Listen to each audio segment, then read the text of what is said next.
Hi everyone. Hi Soul family. This is a surprise live. So today I'm going to talk about how to change our beliefs. I got this question from one of the workshop participants and I think it's a very good topic that I can cover today in about 10 to 15 minutes. So let's begin. How to change our beliefs.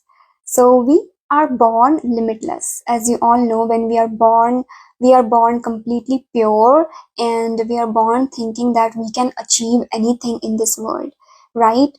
I'm sure like majority of us wanted to be an astronaut when we were little and we were completely like 100% sure that we can become that. And then life got in the way and we developed all these limiting beliefs and we just stepped back because of so many things and we didn't achieve that, right? Or even you can substitute that with anything like we believed that we are going to become that or we are going to achieve that, and as kids we are always like so outgoing and we just take risks because we want to, right? And we lose that as we grow up. So we are born limitless, we are born without limiting beliefs, and as we grow up all that is basically indoctrinated and ingrained into us, right? So beliefs are absorbed by us and they are ingrained into us as we grow up. And many times beliefs are associated with physical evidence as well, right? So for example, if your family is let's say is a middle class, then you might have heard this belief being repeated to you many times that middle class cannot achieve this level of success or middle class cannot buy such a car or something like that. And that is associated with, that is corroborated with physical evidence because you can see it around you, right? So that beliefs that type of belief gets more solidified, right? And we have a very low chance of getting out of it unless we really go inwards and go and change those beliefs ourselves, right? So beliefs, the more time they stay in our mind, the more subconscious they become. So that is why there are some beliefs that get carried on from generations upon generations, and it becomes so difficult to break them, right? But not impossible.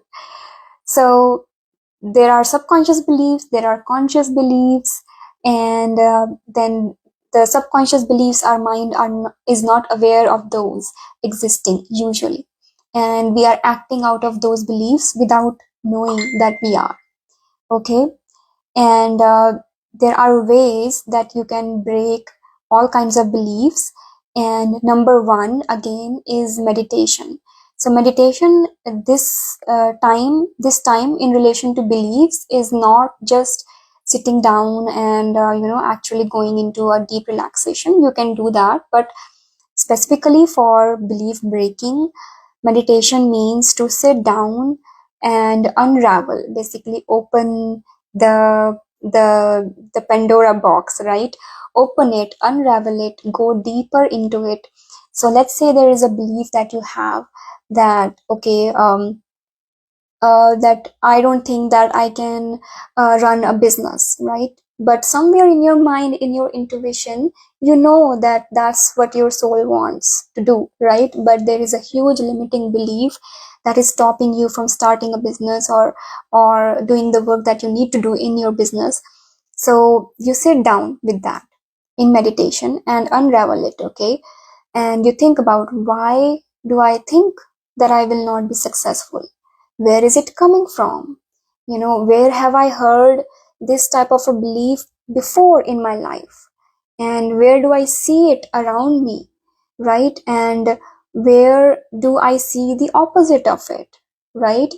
So you slowly, once you accept that yes, you have this belief, yes, there is evidence of that belief around you, after you accept all of that, you can completely flip it by having the opposite belief and by looking at the evidence of that belief being true outside.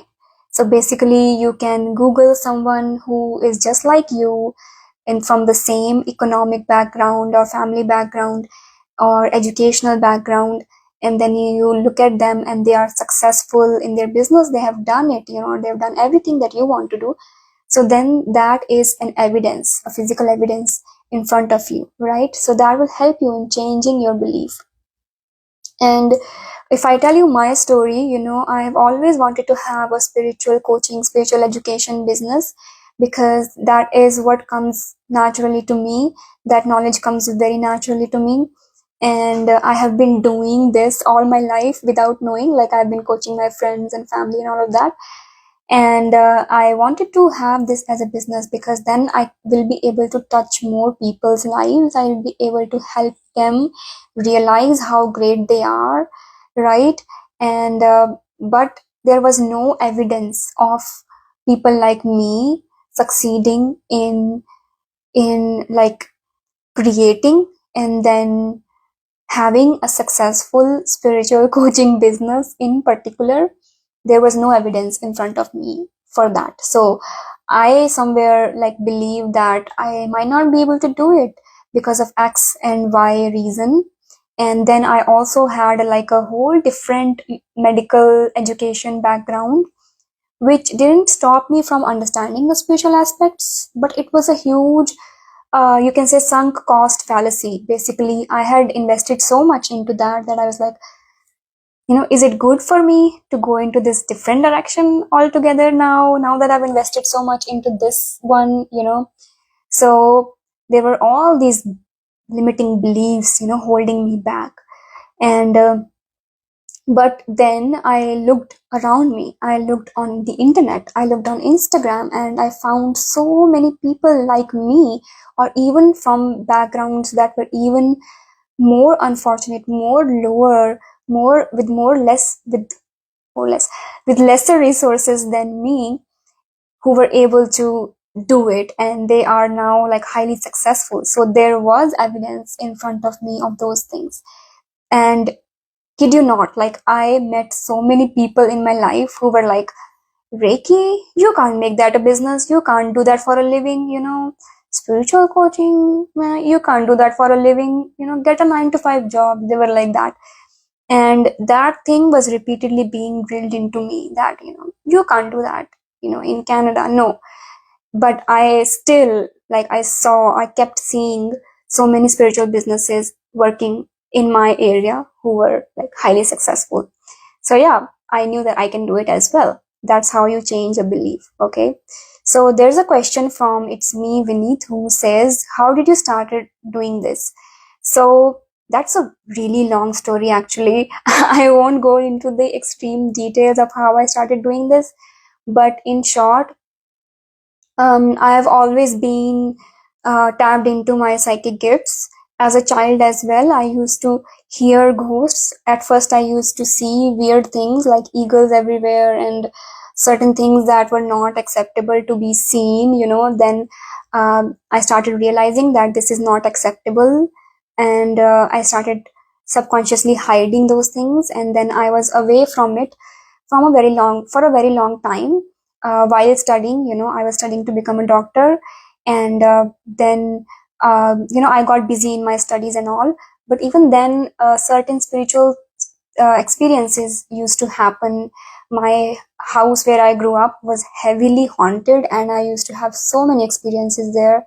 My intuition has always been extremely sharp, and I used to predict certain things with extreme accuracy, and I used to be so scared of doing that. I thought that I am causing them to happen. So basically, I was just suppressing those things until 2017, when something very big happened that I just could not ignore anymore. And at that time, like, I can't give you all the details because I've already recorded all of this. You can go and watch my whole story on YouTube.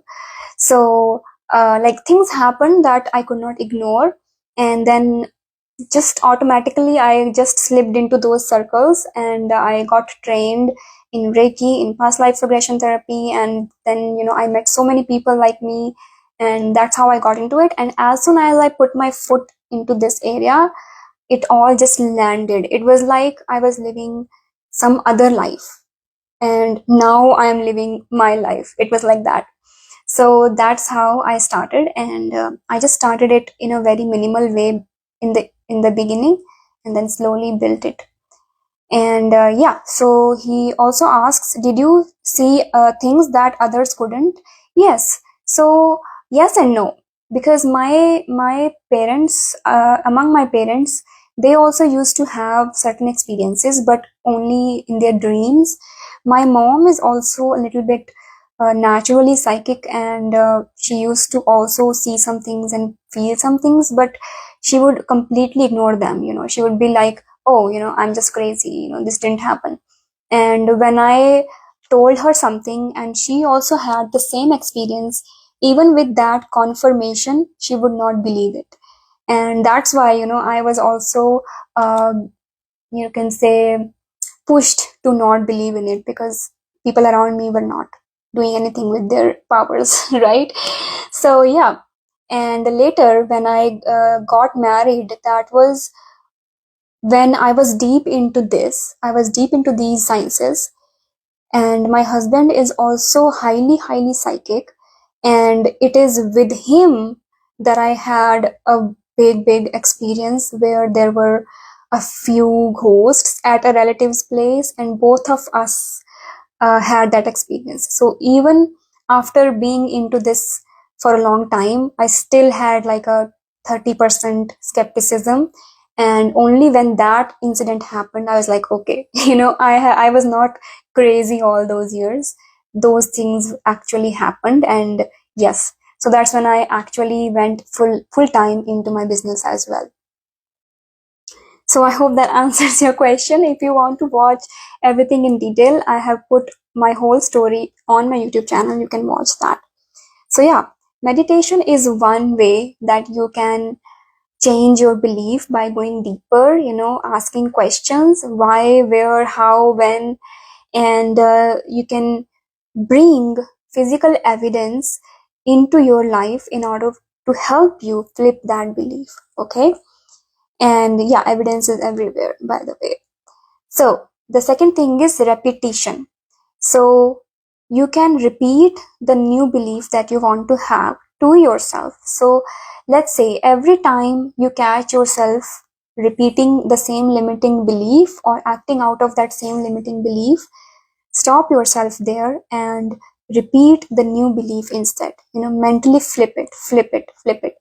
And if you do that with emotions, so if you add a layer of emotions on top of it, then that really helps, because subconscious mind likes emotions. Subconscious mind operates from an emotional space. So if you add emotion to it, then changing that belief becomes faster and more impactful. Okay. And our brains are plastic, by the way. So our beliefs have become beliefs because there are certain neural connections that have been already established in our brain, and they are being used again and again and again. So when you want to make a new habit or a new belief, you want to make new neural connections, and those neural connections will stay there only if you repeat. So they say that to change a new habit, you have to practice it for at least 21 days. So it takes at least 21 days for those neurons to form and to stay there, because you are using them continuously, right? So the more you repeat, the more it becomes normal for you. Third method you change a belief is by experimentation. So again, if there is a belief that you want to adopt, which is a new belief to you, and let's say that there isn't enough evidence around you, or you don't see it to be worthy or appropriate, then you experiment. Okay, try the new belief first. Just try it, whatever it is.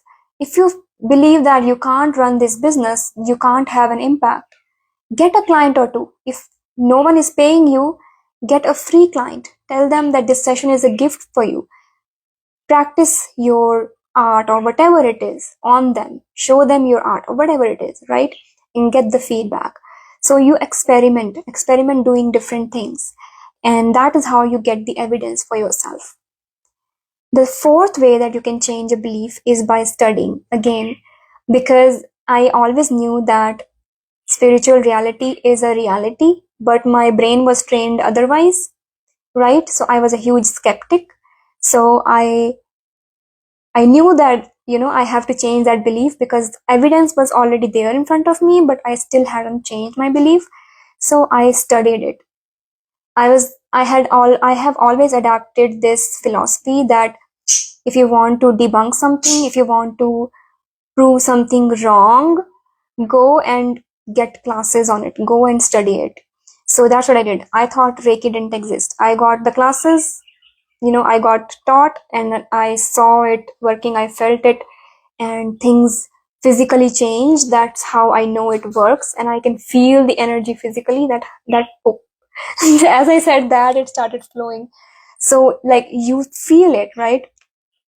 And you study it. So that's how I started believing in past lives as well. I went and studied past life regression, and when I applied, I got selected out of so many people. That was also a confirmation that the universe wants me to go in this direction, because there were so many hundreds of people who applied and I got selected.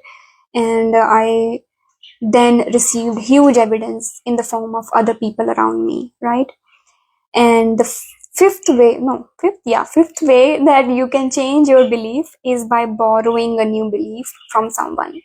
So let's say there is a friend who is uh, who has a certain belief that you want to adopt, and because they have done what you want to do, you just borrow their belief. So you don't believe it right now. It is again like comes under experimentation, right? So you just borrow their belief because they believe in it and they are your best friend. So you just borrow their belief and apply it to your life. Okay. And then the next way to do it is just jumping into it again. Just put your mental block aside somewhere, like literally write it down on a paper and put it somewhere, and imagine that it's gone and just go do it. I have done that a lot of times as well. And the next way that you can do it is that you don't have to jump all into it, but you can do it step by step, right? So I've talked about this before as well, that as an example, if you want to develop self-love and you don't have that right now, suddenly you cannot develop radical self-love one day, right? So you will need to go step by step. Maybe promise to yourself that, okay, I will start meditating for 10 minutes on Monday. Okay, not even every day, on Monday. And do that. Set reminders and do it. And once you do it, you feel great and you feel that you have gained more self-trust. And that is one step ahead for you to develop self-love, right? So just do it step by step. So these are all the things that I needed to share about how to change your beliefs, and you can apply these lessons not only just on beliefs but on so many things in life, right? And life is a big experiment. So keep experimenting and don't fear anything. Express yourself freely and let go of your limitations. Okay, I'll just answer one more question that I have from It's Me Vinith. He says, are ghosts more powerful than us? That's a very situational question. They can be sometimes, but in general, what I have experienced is, if you are authentic, if you have self-love, if you love yourself, if you are operating from a pure, loving space, mindset, and if you don't judge the ghost himself, and if you go with good intentions, that is strong enough for you to avoid any kind of damage that they can do to you. Okay, carry the kind of energy that you want to attract everywhere you go. Okay, you will notice that you will not only meet only positive energies, but you will also meet only positive people. And yes, sometimes people can come into our life to test us, and that also happens. But if you have self-love, if you're operating from a place of love, you will always come out good. Okay, so that is all that I had to say, and I will cover a lot of details, more details, in the free workshop that I'm hosting on December 5, 12 p.m. EST. That's the time that I'm keeping right now, but I'm also, as you all might have known, I have just manifested my dream job and I am starting on Monday. The time is flexible, so I can still keep my workshop on December 5, 12 p.m. But if anything comes up, then I might have to change it. There's a slight chance. So, yeah, I will see you most probably on December 5, 12 p.m. EST. And we are covering so many things, including the universe, universe, and the key that I will give all of you that I use every single day to manifest my soul aligned desires. So that's all for now. Finally, I'll meet you next time, perhaps in another live video or on the day one of the workshop. And to sign up, go to link in my bio, and I'll put the link also in the comments if it's on Facebook. So yeah, I'll see you next time. Have a wonderful rest of your day. Bye.